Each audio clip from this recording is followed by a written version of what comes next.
Hello 10th class, welcome back to your online classes. This is Tamanna, your SST teacher, and I hope you all are fine.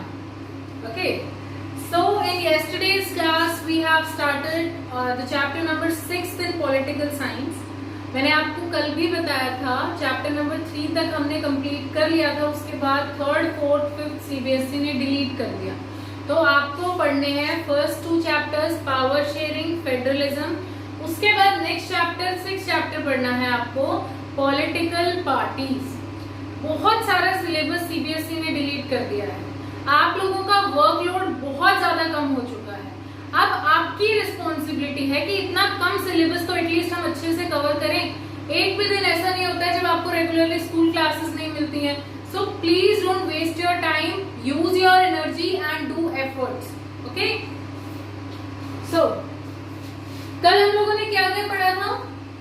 Why do we need a political party? इसको आज हम और ज्यादा discuss करेंगे क्योंकि एक बहुत important board में क्वेश्चन आता है।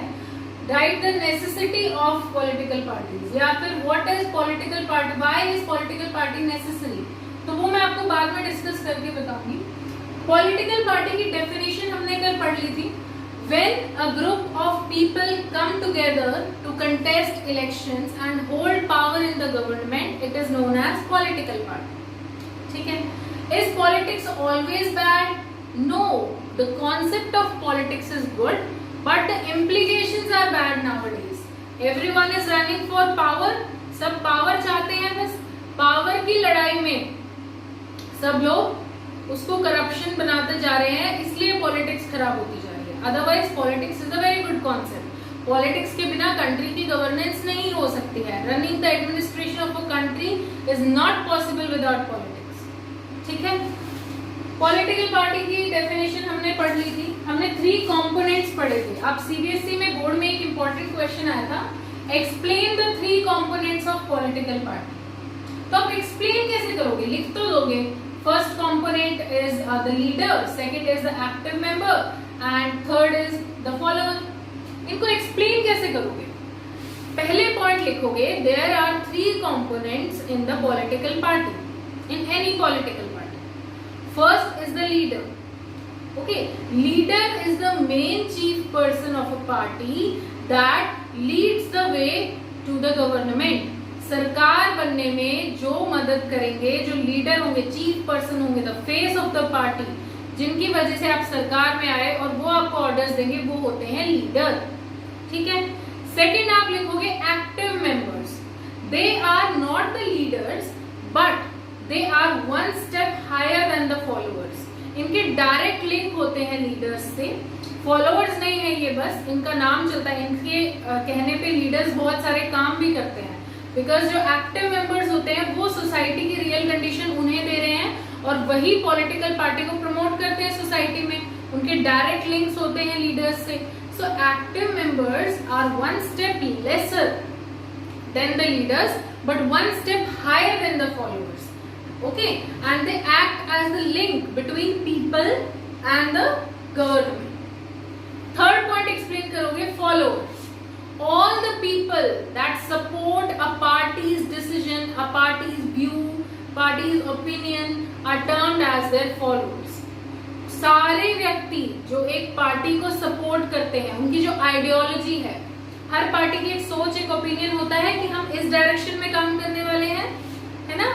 तो उस डायरेक्शन को सपोर्ट जो करते हैं, उस सोच को जो सपोर्ट कर रहे हैं, आइडियोलॉजी को जो फेवर कर रहे हैं, जो उनके साथ खड़े हैं, वो होते हैं फॉलोअर्स।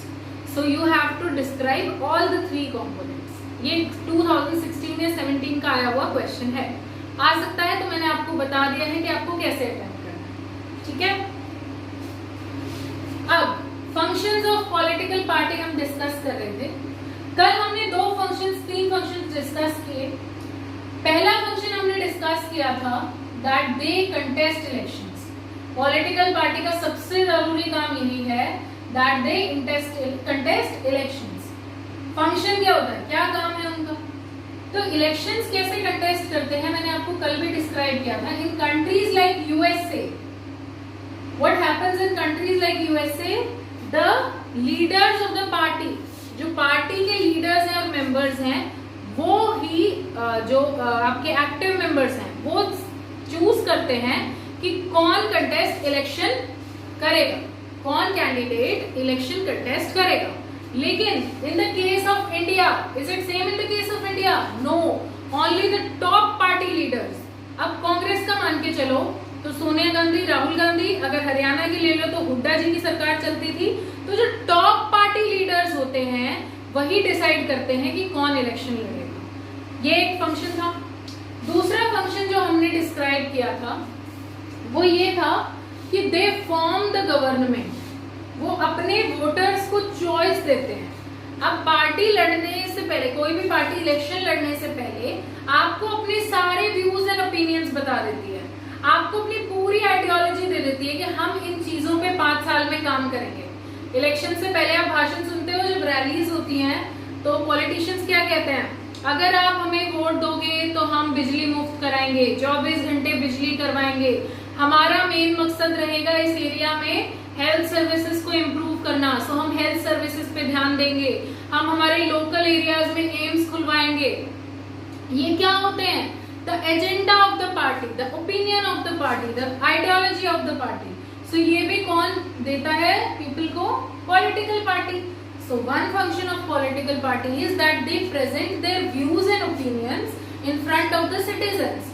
देन वोटर्स, जो पीपल हैं, वो चूज करते हैं कि इनमें से हमें किसकी आइडियोलॉजी इंपॉर्टेंट लगती है और हमें किसे सरकार में लाना है।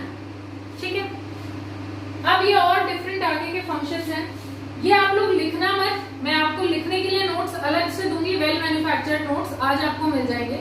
मैंने आज तक इसलिए नहीं दिए थे क्योंकि आप लोगों ने मुझे अब तक नेशनलिज्म इन यूरोप के क्वेश्चन आंसर्स नहीं दिए हैं।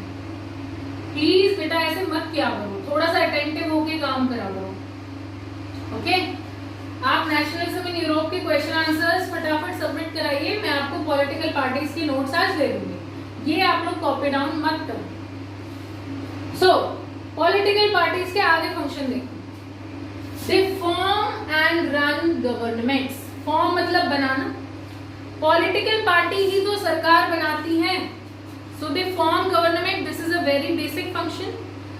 वही सरकार चलाती है जो सरकार मेजॉरिटी से जीत के आई है। Suppose there are 200 votes, total 200 seats, 101 seats कोई भी जीत गया, वो किससे जीत गया? मेजॉरिटी से। So any political party that wins the majority number of seats becomes the ruling party. Political party ही सरकार बनाती है। कैसे? जब इलेक्शन लड़ती हैं तो जितनी टोटल नंबर ऑफ सीट्स है उसमें से अगर मेजॉरिटी नंबर ऑफ सीट्स जिस भी पार्टी को मिल जाए वो पार्टी बन जाती है रूलिंग पार्टी, और वही पार्टी अपनी सरकार चलाती है। Is this clear to everyone? सरकार चलाने का मतलब कि जब वो पार्लियामेंट में बैठ के लॉज बना रहे हैं, सो मेजॉरिटी किसकी है? मेजॉरिटी किसकी है? जो रूलिंग पार्टी है। तो जब अगर डिसाइड भी करना है कि ये लॉ पास हो या ना हो तो वोटिंग होगी, तो जिसके मेजॉरिटी वोट्स हैं वो ऑब्वियसली अपने पार्टी के डायरेक्शन में ही चलेंगे। समझो इस बात को, जैसे रूलिंग पार्टी के 101 वोट हो गए, ठीक है, अब लॉ बनाना है कोई भी पार्लियामेंट में, अब लॉ बनाने के लिए मेजॉरिटी ऑफ वोट्स चाहिए, तो जो मेजॉरिटी है ये पार्टी के, तो सारे वोट्स पार्टी के हक में ही जाएंगे, तो लॉ बन गया।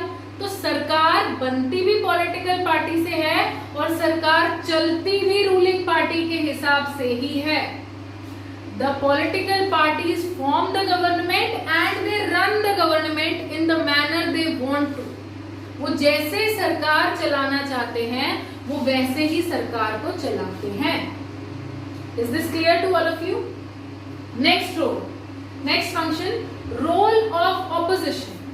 अब जहां हमने ये पढ़ा कि अगर 101 सीट्स पे आ गई, वो पार्टी जीत गई, तो वो कहलाएगी रूलिंग पार्टी। जो पार्टी हार गई, parties that lose in the election, जो पार्टी इलेक्शंस में हार गई, voices its criticising views. Criticise करना मैंने आपको पहले भी बताया था।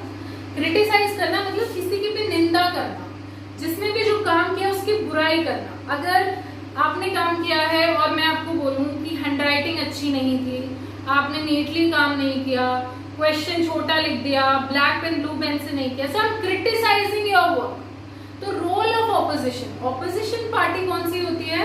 जो इलेक्शंस में हार गई है रूलिंग पार्टी के अगेंस्ट, उसे वो बनती है ऑपोजिशन पार्टी। ऑपोजिशन पार्टी का रोल क्या होता है कि वो सरकार की निंदा करती है for its failures and wrong policies. अब एक बात मान के चलो, अगर ऑपोजिशन गवर्नमेंट नहीं होती तो सरकार सब कुछ अपने हिसाब से करती, कोई चेक्स एंड बैलेंसेस का सिस्टम तो होता ही नहीं। अब सरकार को पता होता है अगर मैं कोई भी रॉन्ग पॉलिसी निकालूंगा, कहीं भी करप्शन करूंगा, कहीं पे भी मेरे कोई पॉलिसी फेल हो गई, सो ऑपोजिशन पार्टी वाले तकाश में बैठे हैं तुम्हें क्रिटिसाइज करने के लिए, सो वो बेटर वर्किंग करते हैं। तो जो पार्टीज इलेक्शंस में हार जाती हैं, that lose in elections form the opposition party and they then criticize the government for the wrong policy, for the failures of the policy of the government। अब जैसे बीजेपी सरकार मेजोरिटी से जीत के आई है, एग्जाम्पल से आपको समझाने का मेरा एक ही मकसद होता है कि आपको समझ में आए, तो प्लीज ध्यान से सुनना। बीजेपी सरकार मेजोरिटी से जीत के आए हैं, अब कांग्रेस बन गई रोल ऑफ ऑपोजिशन। अब बीजेपी कुछ भी अगर गलत करती है, जैसे मान लो मजदूरों की प्रॉब्लम थी अभी जब कोरोना का लॉकडाउन हुआ, so the people were not able to move, आपने देखा होगा मजदूर पैदल चल के जा रहे थे, तो कांग्रेस का रोल आ गया, रोल ऑफ ऑपोजिशन स्टार्टेड। वो बोलने लगे कैसी सरकार है, मजदूरों के लिए व्हीकल्स अवेलेबल नहीं कराया, अचानक से लॉकडाउन कर दिया, उनको बेसिक ग्रेन्स नहीं मिले, वो अपनी लाइवलीहुड कैसे लेंगे। सो ये एक फेलियर था पॉलिसी का बीजेपी का, और किसने हाईलाइट कर दिया? ऑपोजिशन पार्टी ने। ऐसे ही जब कांग्रेस सरकार में थी उस टाइम पे अगर कोई भी पॉलिसी गलत हुई, फॉर एग्जाम्पल मान लो कि वो जॉब्स ही नहीं दे पाई, अनएम्प्लॉयमेंट हो गई, थोड़ी दिन वैकेंसी नहीं निकाल पाई, रोल ऑफ ऑपोजिशन बीजेपी का स्टार्ट हो गया। अब वो क्रिटिसाइज करने लगेंगे that how kind of government is this, people are sitting idle at home, वो घर बैठे हैं, बेरोजगार बैठे हैं। So this was the view of criticising government. So opposition party का, विपक्ष पार्टी का एक ही काम होता है, आपको दूसरी गवर्नमेंट को क्रिटिसाइज करना है। कभी भी आप ये नहीं देखोगे कि ऑपोजिशन पार्टी रूलिंग पार्टी की तारीफ कर रही है, oh my God what a brilliant party, they have done a very good work. ऐसा क्यों नहीं कर रही है? अगर ऐसा करेगी तो वो सरकार में कैसे आएगी? अगली बार भी लोग इन्हीं को ले आएंगे। सो ऑपोजिशन पार्टी का होना बहुत ज्यादा जरूरी है इन अ डेमोक्रेसी, अदरवाइज जो रूलिंग पार्टी है वो मिसयूज ऑफ पावर करने लगेगी, जो मशीनरी है वो उन्हें रोक नहीं पाएगी and they will start doing the misuse of power. Opposition party checks and balances रखती है on the power of the government. कुछ भी गलत स्टेप लिया, they will turn out and they will protest with the people so that next time they come in power. Role of opposition समझ में आया? Next function देखेंगे हम लोग, political parties shape public opinion.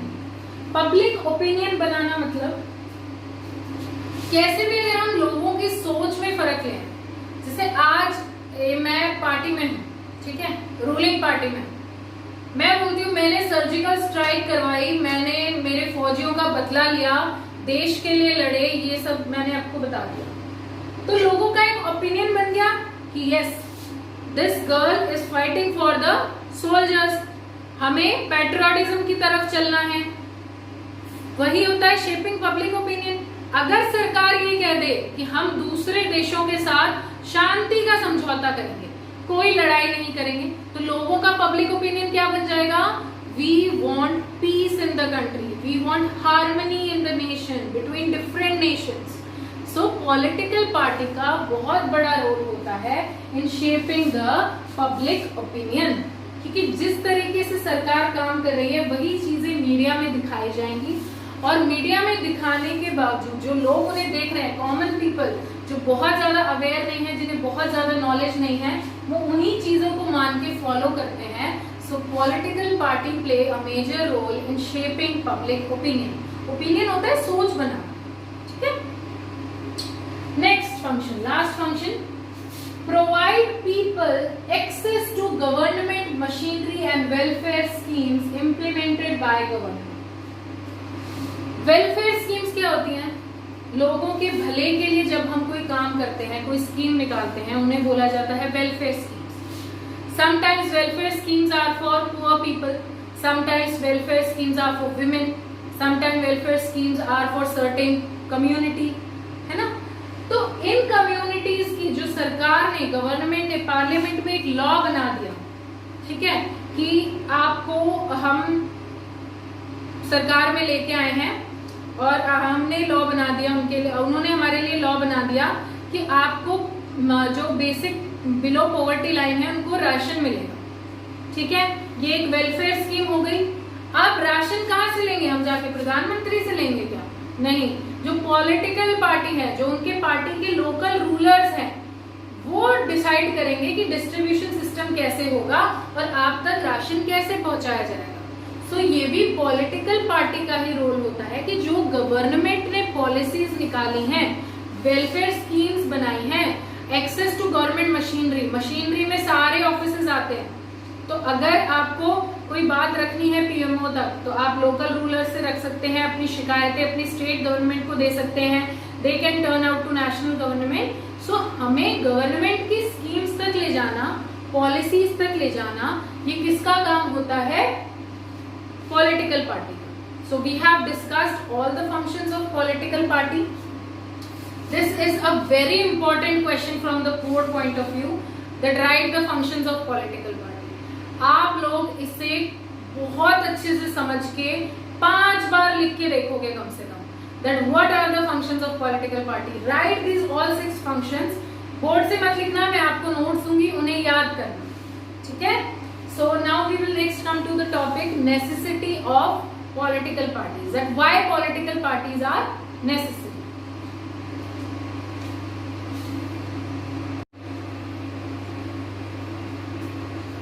So we are coming to our next topic now. एक topic हमने functions of political party खत्म कर दिया। नेक्स्ट टॉपिक आ रहा है necessity of political party, that why is political party necessary, क्यों जरूरत है हमें पॉलिटिकल पार्टी की, ठीक है। सो इसको हम कैसे समझ सकते हैं, इमेजिन कैसे कर सकते हैं, क्योंकि हमें रटना नहीं है, कुछ भी समझना है। तो इस कॉन्सेप्ट को समझने के लिए ये मान लो कि देश में अब पॉलिटिकल पार्टी है ही नहीं, ये इमेजिन करके चलेंगे तब हम कंडीशन समझ पाएंगे। So now what you are imagining, that we don't have any political party in the country. So here comes the first condition, if we are not having any political party, if there will be no political party, every candidate will be independent in the elections. इसका मतलब आज जो भी कोई candidate elections लड़ता है, any candidate contesting election is belongs to any particular political party.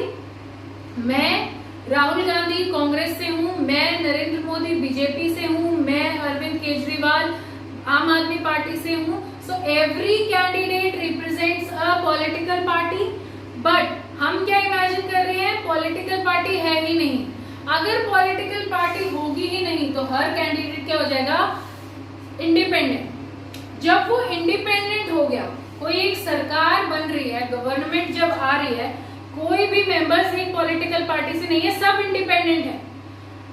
Political party से थे तब हमने क्या देखा था कि पॉलिटिकल पार्टी का जो भी डिसीजन होगा, उसके जितने भी रूलिंग पार्टी के मेंबर्स होते थे वो सब उसको फेवर कर देते थे और एक लॉ बन जाता था। अब जब कोई पॉलिटिकल पार्टी नहीं है, सब इंडिपेंडेंट है, तो क्या कोई मेजर पॉलिसी बन पाएगी? नहीं। मैं कहूंगी मैं इसकी नहीं बनने दूंगी, वो कहेगा वो उसकी पॉलिसी एग्री नहीं होने देगा। So if all the candidates will be independent in any country and there will be no political party, then there will be no major policy formation. कोई भी नई पॉलिसी, नया कानून, नया चेंज नहीं आ पाएगा, because every person is independent. किसी को एक डायरेक्शन में वोट नहीं मिल पाएगा, सबका एक ओपिनियन नहीं हो पाएगा। so this will be a very major challenge. सरकार हम क्यों बनाते हैं? ताकि वो हमारे लिए पॉलिसीज बनाए, स्कीम्स बनाए, बेटर चेंजेस लाए लॉज में। यही हो नहीं पाएगा। So without political party administration is zero. समझ में आया? आगे अगला पॉइंट देखो, elected representatives will be accountable to their constituency for what they do in their area. ठीक है, अब मान लो पहले हम किसके जवाब दें? अकाउंटेबल का मतलब होता है जवाब दे, कि हमें जवाब देना पड़ेगा। ठीक है, तो हम किससे जवाब मांगेंगे? बीजेपी से, पूरी बीजेपी से मांगेंगे, क्योंकि हमने उन्हें मेजॉरिटी में जिता के उनकी सरकार बनाई है। अगर पॉलिटिकल पार्टीज नहीं होती तो सब लीडर्स क्या कहते? मैंने मेरे एरिया में काम कर दिया, मैं तो उसी के लिए रिस्पॉन्सिबल हूँ। सो लोकल रूलर्स जो होते, लोकल एरियाज में तो फिर भी एडमिनिस्ट्रेशन हो जाती, क्योंकि वो जो इंडिपेंडेंट इलेक्टेड कैंडिडेट है वो अपने लोकल एरिया के डेवलपमेंट के बारे में तो सोच लेता, वहां की कंप्लेंट्स भी रिजॉल्व कर लेता, बट यूनाइटेडली एक कंट्री कैसे रन होती, उसके लिए कौन अकाउंटेबल होता? कोई भी नहीं। So whenever there is no political party and there are only independent electors, उस टाइम पे क्या होता है? They are only accountable for their small constituency. Constituency मतलब वो एरिया जहाँ पे लोगों ने उन्हें जिताया है। अगर कोई नारनौल से जीतता है तो नारनौल कॉन्स्टिट्यूएंसी है उनकी। ठीक है, तो इलेक्टेड कॉन्स्टिट्यूएंसी से अगर वो जीत के आए तो वो उसी के लिए अकाउंटेबल होते हैं। वो वहां पे क्या काम कर रहे हैं उसके लिए वो लोगों को जवाब देते हैं। कंट्री को यूनाइटेडली रन करना पॉसिबल नहीं हो पाता। So this is also a failure. अब आप एक चीज देखो, नॉन पार्टी इलेक्शंस पंचायत में होते हैं। गांव में आपने देखा होगा कि जो पंचायत के इलेक्शंस होते हैं वो किसी पार्टी के नहीं होते, तो क्या उस टाइम पे बंटवारा नहीं होता? होता है। गांव में पैनल्स डिवाइड हो जाते हैं, ये वाला जो पार्ट है ये लोग जो है इस वाले इस कैंडिडेट को वोट देंगे, ये पार्ट इस कैंडिडेट को वोट देंगे। तो जब पार्टी ना होने पे भी डिवीजन हो रहा है तो पॉलिटिकल पार्टी से तो इतने सारे फायदे हैं। So there should be political parties, because political parties are necessary for running the country unitedly. They will be accountable to the people. Okay, अब रिप्रेजेंटेटिव डेमोक्रेसी का जमाना है, रिप्रेजेंटेटिव इलेक्शंस का जमाना है। रिप्रेजेंटेटिव मतलब हमें हमारे काम के लिए चेहरा मिले, फेस मिले, कोई है जो हमें जवाब देगा, जो हमारे लिए हमारी नीड्स को सरकार तक पहुंचाएगा। अब हम लोकल यहाँ पे कॉन्स्टिट्यूएंसी से किसी लीडर को चुनते हैं तो क्यों चुनते हैं? हम जाके प्रधानमंत्री से बात नहीं कर सकते, आप उनकी पार्टी से हो। हमारी local problems, needs, welfare schemes आपको बताएंगे हम, आप कहाँ पहुंचाएंगे? सरकार तक। So to maintain a link between the government and the common people, political parties are very necessary. I hope आपको necessity समझ में आई है पॉलिटिकल पार्टी की। बुक से रीड करोगे तो और अच्छे से समझ में आएगी। We have completed 2 topics today: necessity of political party and functions of political party. ये सब मैं आपको नोट्स में लिख के दूंगी। We will meet tomorrow in the dark class. Have a very good day.